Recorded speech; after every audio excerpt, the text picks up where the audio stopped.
अध्यक्ष महोदय, हा विषय चालून राहून दे। अध्यक्ष महोदय, आपल्या सभागृहाच्या एका तरुण सदस्याने सीबीआयच्या संदर्भात एक मुद्दा इथे उपस्थित केला। अध्यक्ष महोदय, चुकीच्या गोष्टी रेकॉर्डवर जाऊ नये म्हणून मुद्दामून उठलेलो आहे।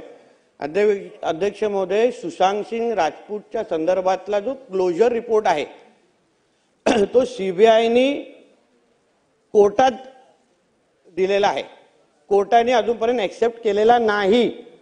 ह्याच्या अगोदरचे प्रेसिडेंट अध्यक्ष महोदय मुद्दामून आपल्याला सांगतो, आरुषी तलवार केसमध्ये अशाच सीबीआयचा रिपोर्ट क्लोजर रिपोर्ट दिलेला होता।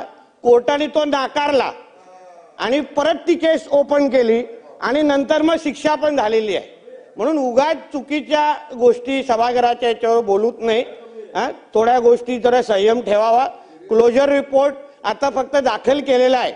आपल्यालाही माहिती आहे, तेव्हाच्या सरकारने 72 दिवसाच्या नंतर सीबीआयला यायला दिलेलं एअरपोर्टवर थांबवण्याचे प्रकार तेव्हा झालेले। सीबीआय अधिकाऱ्यांना काय लपवत होते, कोणाला वाचवायला प्रयत्न करत होते, हे आता येणाऱ्या टप्प्याटप्प्याने सगळं बाहेर येईल।